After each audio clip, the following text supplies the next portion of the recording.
പുലർച്ചെ തന്നെ ഞാൻ ഉണർന്നെഴുന്നേറ്റു. 1-ാം നിലയിലെ ആ ബാൽക്കണിയിൽ പോയിരുന്ന് തെരുവ് ഇങ്ങനെ ഉണർന്നു വരുന്ന കാഴ്ചകളൊക്കെ കണ്ടു. അതിഗംഭീരമായ സ്ട്രീറ്റുകളാണ്. സ്ട്രീറ്റ് എന്ന് പറഞ്ഞാൽ ഇടവഴികളാണ്.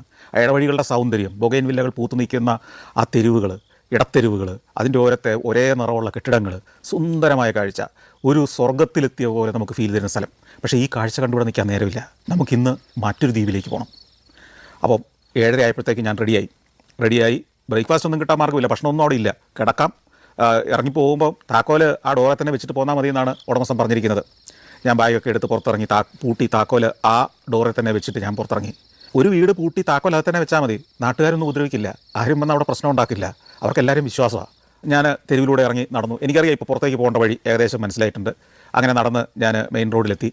അപ്പോൾ ഇന്നലെ വരുമ്പോൾ തന്നെ അയാൾ എൻ്റെ അടുത്ത് പറഞ്ഞിരുന്നു എവിടെയാണ് ഈ ബസ് കിട്ടുന്ന സ്ഥലമെന്നൊക്കെ. അത് ഞാൻ ആ സ്ട്രീറ്റിലെ മെയിൻ വണ്ടിയൊക്കെ വരുന്ന തെരുവിലേക്ക് ഇറങ്ങി കഴിഞ്ഞിട്ട് കുറച്ച് ദൂരം നടന്നാൽ മതി, ഒരു 1/2 കിലോമീറ്റർ നടക്കണം.